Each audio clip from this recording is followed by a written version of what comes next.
Translation and purport by His Divine Grace A.C. Bhaktivedanta Swami Srila Prabhupada Ki. O Lotus-eyed One, kindly bless me by fulfilling my desire. When someone in distress approaches a great person, his plea should never go in vain. Please repeat.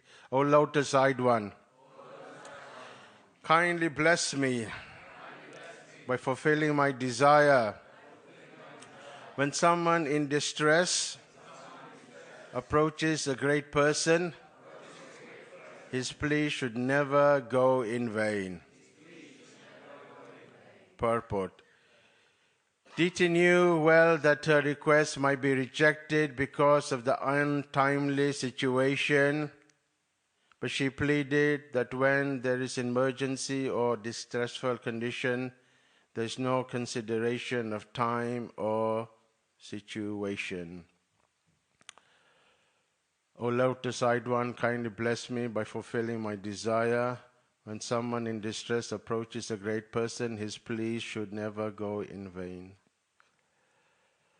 I think I forgot the invocation. Did I forget? Old age. Om Namo Bhagavate Vasudevaya. Om Namo Bhagavate Vasudevaya. Om Namo Bhagavate Vasudevaya. Om Jnanatimarandasya Jnananjana Shalakaya Chakshurun Militanjena Tasma Shri Gurave Namaha Shri Chaitanya Manobhistam Stapitam Jena Bhutale Swayam Rupa Kadamayam Dadati Swapadantikam Nama Om Vishnu Padaya Krishna Prastaya Bhutale Srimate Bhaktivedanta Swami Iti Namine Namaste Saraswati Devi Gauravani Pacharine Nirvishesha Sunyavadi Paschatyade Satarine Jai Shri Krishna Chaitanya Prabhu Nityananda Shri Advaita Gadada Shiva Sadi Gaura Bhakta Vrindam Hare Krishna Krishna Krishna Hare Hare Hare Rama Rama Rama Hare Hare. Hare Krishna. Thank you everyone for coming here this morning. Bhaktivedanta Manor for Srimad Bhagavatam class, particularly listening to me. I don't feel particularly learned. There's probably many of you who understand the scriptures and the Siddhanta better than me. So I ask for your blessings. I can say a few things. Vancha kalpa tribhisya kripa sindhubhya evacha patito nam pavanebhyo vaishnavebhyo namo namaha. Some of you may know me as a plonker. I actually studied the wrong verse.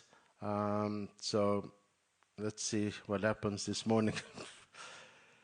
There are two things in life that kind of drives us. One is want and one is need. So in life, we go about our daily activities by these two kind of urges. What we need in life to exist, what we need to go about in life, and the other is what we want in life. They might seem similar, but they're actually quite different. So one, the need is what we need to keep the body and soul, what our kind of situation is in the world as we relate to people. And the other is what we want. And that's based on a little bit more personal of what we want out of our life. So in this situation, this particular verse, it seems apparent that Diti, she wants something which is a little bit out of context or not in this situation the right time. So, and she is fully aware of it, that what she wants, what her request is not exactly right. But nevertheless, because that want is such a strong driving force, it doesn't stop her wanting that request. So in life, we are all controlled by different forces. What are the forces we are controlled by? Anyone knows? You have the three modes of material nature: goodness, passion, and ignorance. And it says that sometimes we are controlled by the mode of goodness, and we feel all chirpy and happy when we get out of bed and we're like tiptoeing to the bathroom. And sometimes we're in the mode of passion and we don't even have time to have breakfast, and zoom, down we are in our car, you know. And sometimes we're in the mode of ignorance and you turn the alarm off and you don't want to hear it at all and you just stay in bed. So different kinds of modes, they affect us, and sometimes when it's a mode of passion that affects us, then that's when that want is there. And then when we have these three factors trying to push us in a certain way, then we have another three or many kind of urges which are there, or moods which are there, which Krishna explains in the Bhagavad Gita. Pandit, do you know which one I'm thinking about? There are three gates. Yeah, so there are three gates which are leading to hell: lust, anger, and greed. So these are some of the qualities also that we get affected by: lust, anger, and greed. We've all been maybe in that situation. I know I certainly have been in a situation, maybe in the breakfast when there's nice cheesy toast. When one is enough, you always ask for a second one. Who's asked for a third and fourth one? So, you know, greed takes over, and we want more than what we can chew. There's sometimes a saying amongst the devotees, the eyeballs are bigger than your guts, isn't it? Then sometimes we get controlled by the mode of anger. You know, sometimes when things don't come our way, when sometimes things are not the way we see or perceive, then this anger, it just becomes flippant and we get angry easily. Sometimes we get angry just to get our way. We sometimes see this as kids. If any of you parents, we see maybe at this time, at Christmas time, I don't have kids opening presents. And by God, if they don't get their iPhone or their PlayStation 10, they are going to be some upset kids this morning. So then the anger comes out and they get very, very angry. Then, of course, there's the lust also. So lust also is there, which Krishna also says is the sinful, devouring enemy of the living entity. And then sometimes we get pulled by this lust. And it seems like deity is under this spell, and then she is inflicted by this karma, this desire. And sometimes when you get inflicted by this strong desire, no matter what someone tells you, then there's nothing that will sink. Now, lust doesn't generally mean only kind of sexual things, but also means things that you just want for yourself. Say, for example, Duryodhana. So he had the lust just wanting to have the kingdom. He didn't want to even share it with his brothers.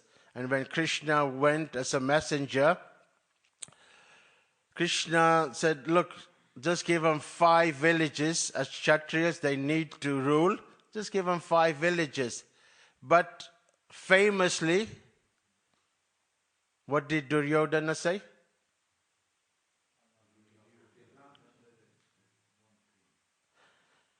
I won't give him land that will even fit the tip of a needle. So how was he affected by that lust? Even at the expense, Krishna was explaining, there's going to be bloodshed, you're going to lose family members. But he was too self-centered, too caught up in his own little bubble, in his own world, to think about someone else. So Kashyapa is in a little bit of a dilemma situation over here. On the one hand, generally, hope I'm not treading on iffy, it is the duty of the husband to try and satisfy the needs of the wife, to make her happy, to make her feel comfortable. All her needs are satisfied. Home sweet home. A good wife is a good life, they say. Is that true, Rubin, or not? You've heard it, but anyway, maybe the experience might be different. But generally, that's the kind of way when we go into Grihastha life, we try and please. But when it's a situation where what request might not be the best, then you're left in a little bit of a dilemma what to do.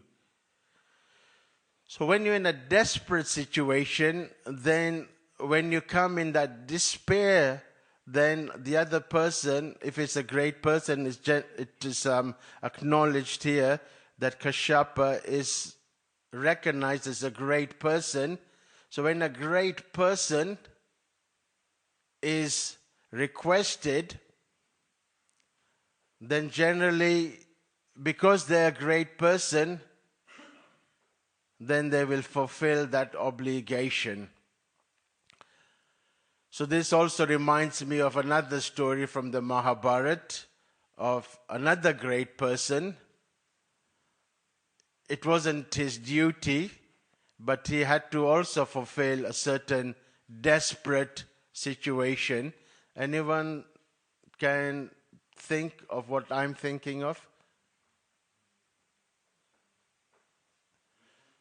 Bhishma is there.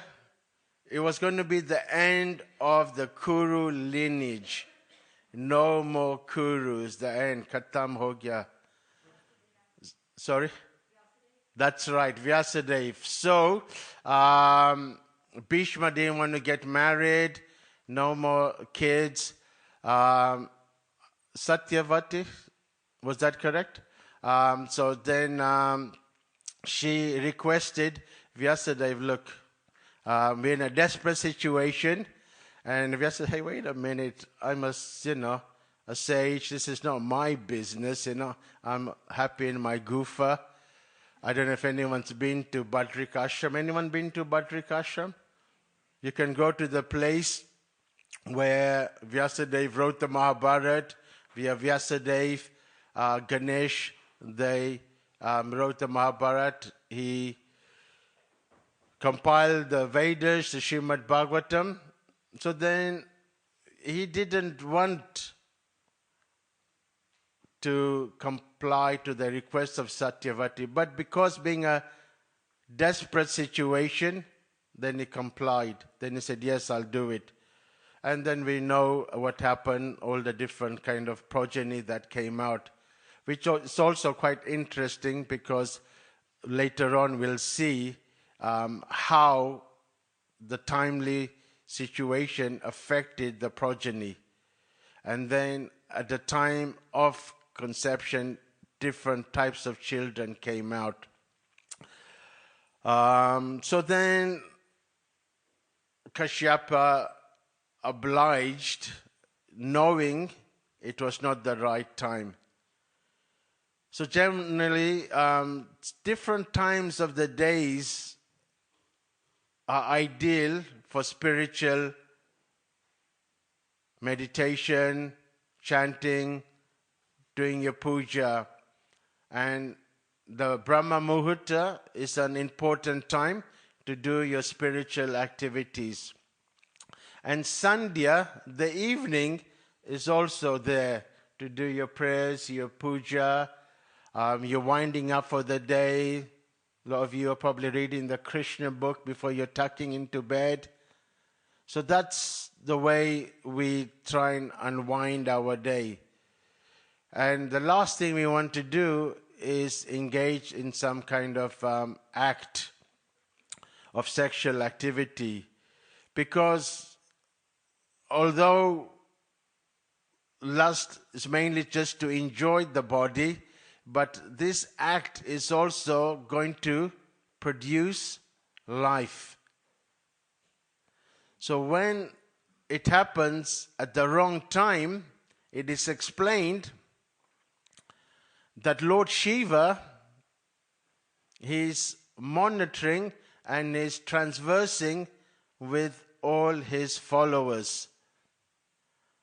And at that point, if there's some kind of act of conception, which is at the wrong time, then the living entities of the lower nature, particularly tamas, they take advantage of that and they enter into that act and they go into the womb of the mother.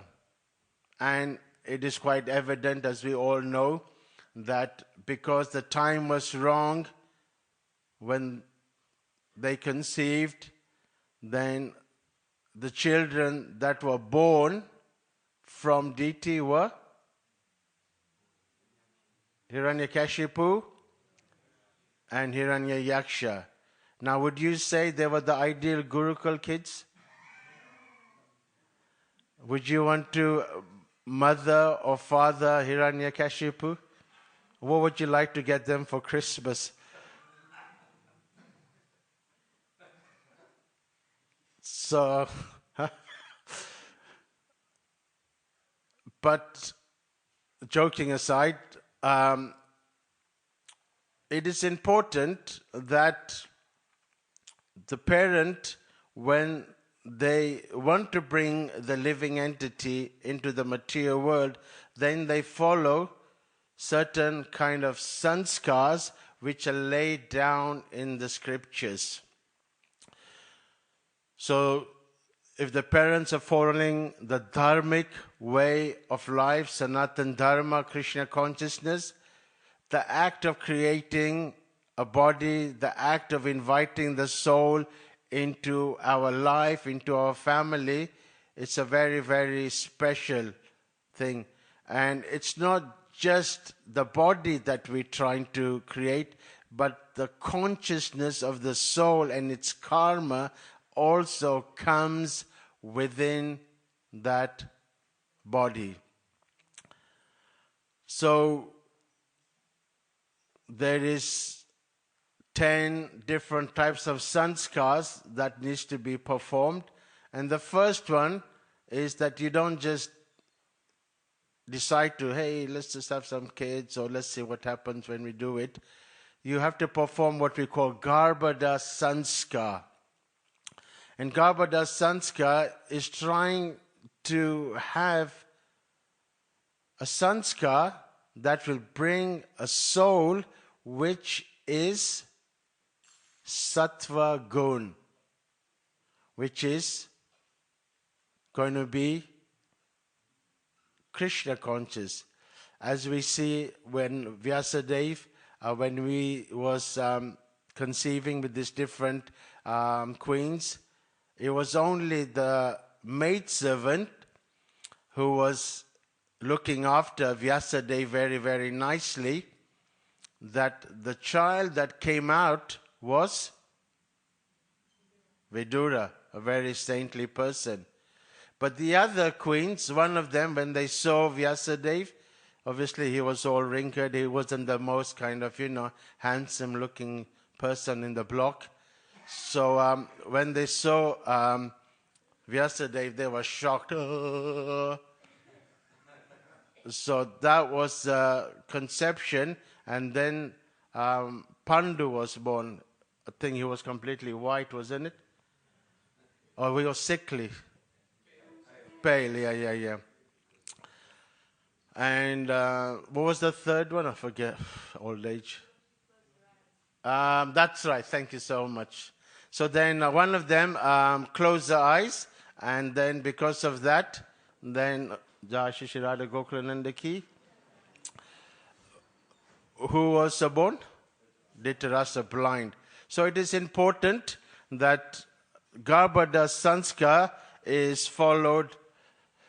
But Kashyapa, he could see by the dint of mystic power that the children that he was going to have, the omens were there. There was bad omens he could see.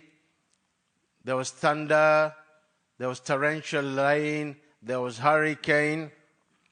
And he predicted that the children that were going to be born are going to be one of a violent nature.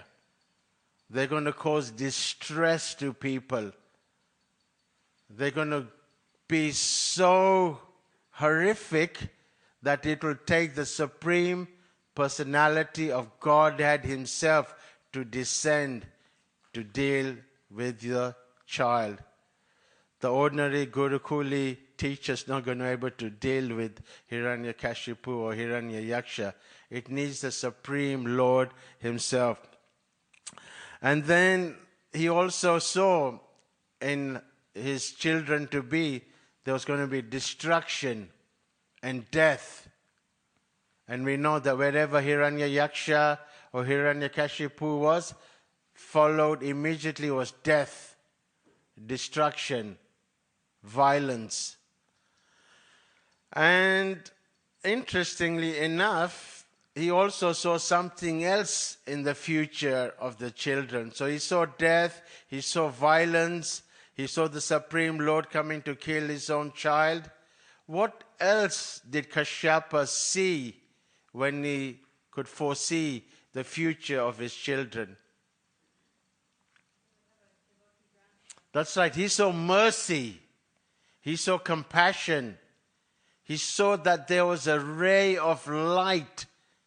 So even though there was a misfortune, even though it was some wrong act, there was a ray of light, and that was the grandchild would be Prahlad Maharaj, and he will be the saving grace. And of course, when Nrsimhadev asked Prahlad after killing Hiranyakashipu, what do you want? Then of course Prahlad Maharaj, all he wanted was pure devotional service. Then again Nrsimhadev asked, what is it that you want personally? And being a great devotee, he didn't want anything himself. He said, even though my father was a great demon, he caused so much pain, I want that he gets a chance.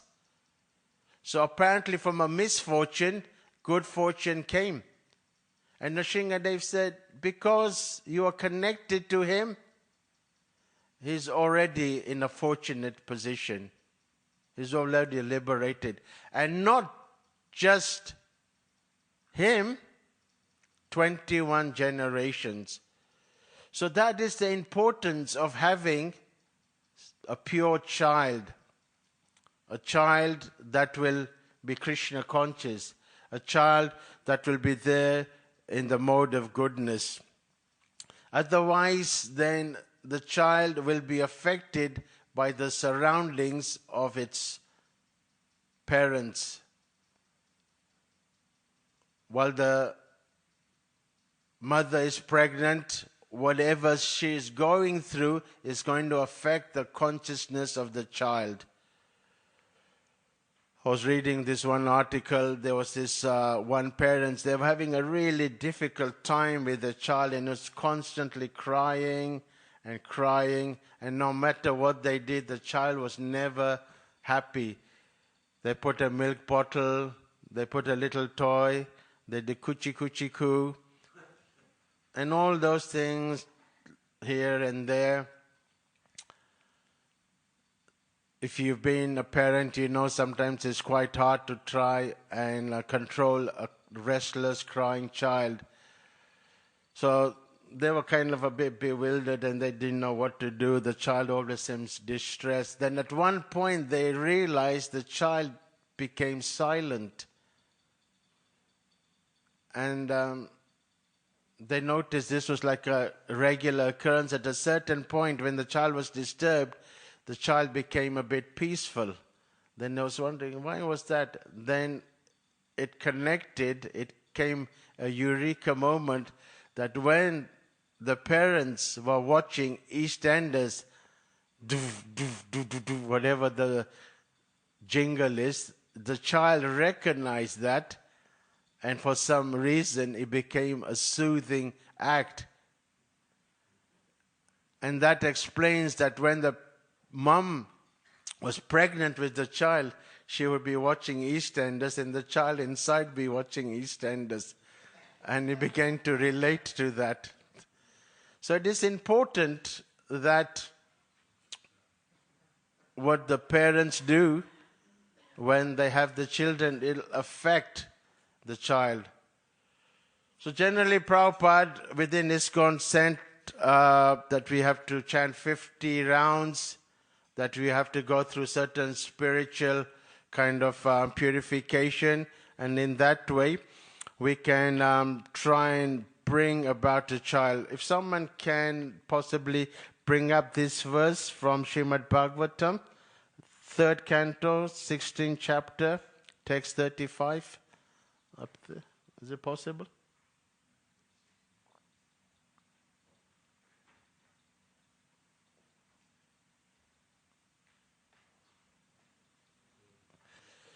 So this is the conclusion or understanding of today's class, what we can take with us.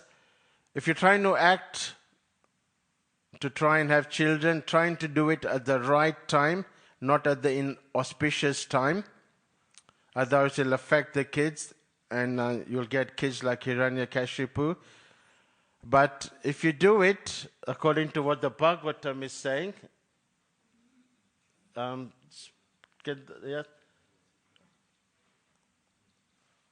Is that the right one? 35.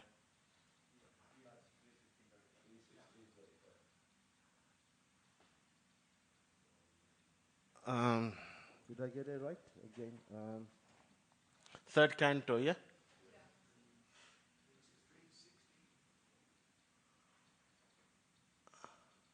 Okay, I think I might have got it wrong, excuse me. Anyway, I think maybe Mataji, you might know. It's that Bhagavatam verse where it's explaining that whatever the child is going through at the conception of the parents or during the pregnancy, then that's the type of child that's going to come out.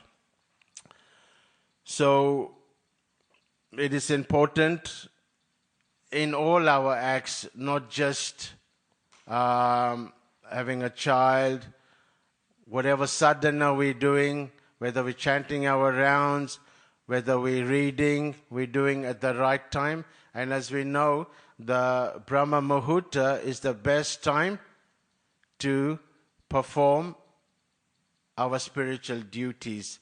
And they become the most potent at that time. So, when deity approached the situation, even though it was not the right time, Kashyapa being a great person, obliged. Obviously, there was consequences. So then we can learn from these acts in our own life so that we don't also follow in pursuit of someone else's mistake. There's different ways of getting knowledge. One is your own experience in life. But first class is watching someone else's, and then you can learn from their experience and imbibe from them. And in that way, we can learn from other people's experience in life. Okay, I'm going to stop over here. I'll give a few moments for questions answers of anything they might want to make comments about? Anybody want anything? Paramakaruna Prabhuji? Thank you for the class, Prabhu. Just wondering your thoughts on this. What if, what are the consequences if Kashyapa refused his wife? Or what are the consequences when a Kshatriya is approached by a lady for marriage and he says no? Or a great person is approached for some charity and he refuses? What are the consequences? You would have to ask the husbands if they say no to their wife. Everything will have a consequences. So, I mean, I can't always know what the consequences. Each situation is individual. I know, for example, Bhishma, when he was asked to say, to get married, he stuck to his dharma and he said no. And then he was so adamant that he had a fight with Parashuram, and even Parashuram was trying to convince him. But Parashuram, even he couldn't defeat Bhishma. So I think each situation will probably need to merit accordingly and see what, if Kashyapa had said no.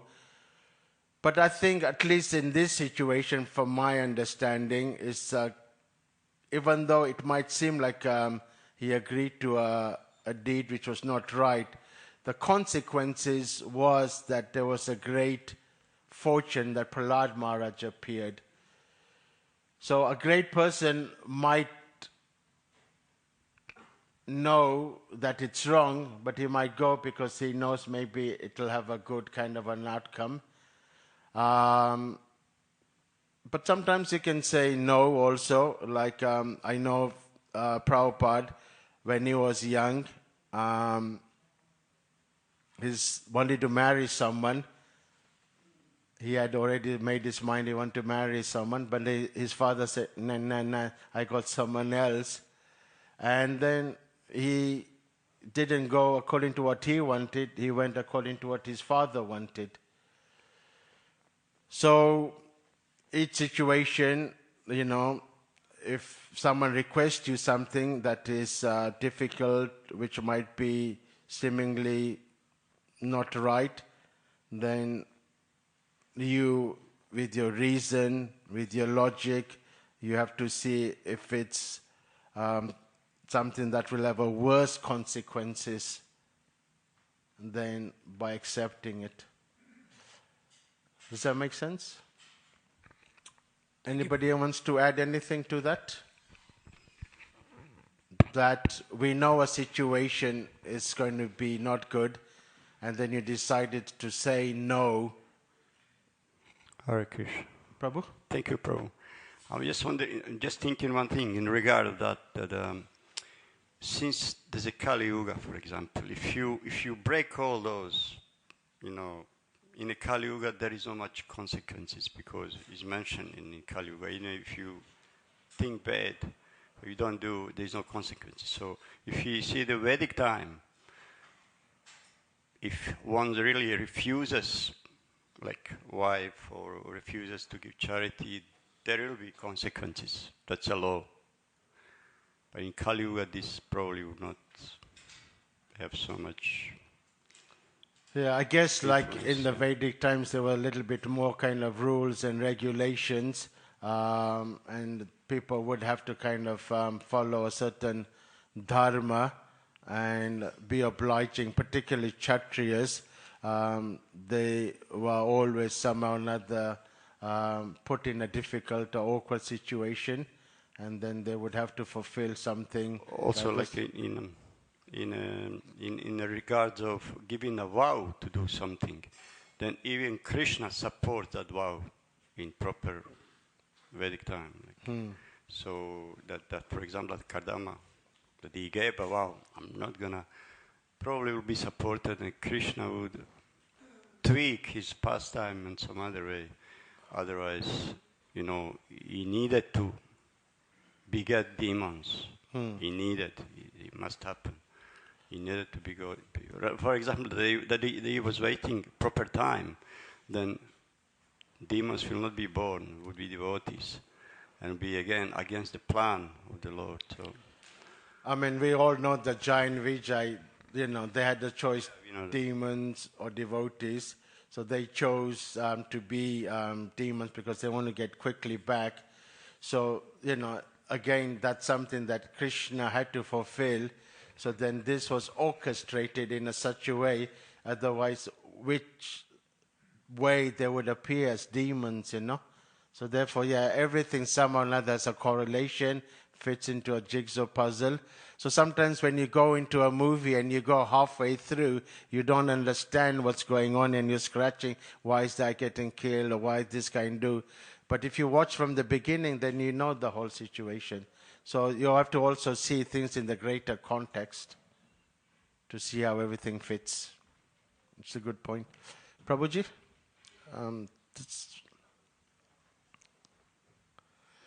It's a half-day fasting for Jesus today, so no breakfast. I don't know. Just 1 second. I was thinking when you're speaking that in complicated situations where there's a consideration of what's happened in the past, that someone that is a seer of the truth is the best person to get advice what to do, because they can understand how to individually deal with different people. So just a comment. Yeah. A high authority's help is needed to make decisions that are very complex. Sadhu, Shastra, and Guru. So they're like our barometers. If you are in a kind of a certain situation, and if certain requests are made of you, then Prabhupada, one of his disciples wrote to Prabhupada and says, I want to leave my husband. And then Prabhupada said, why do you want to leave your husband? Then she said, Lord, he's making me cook meat.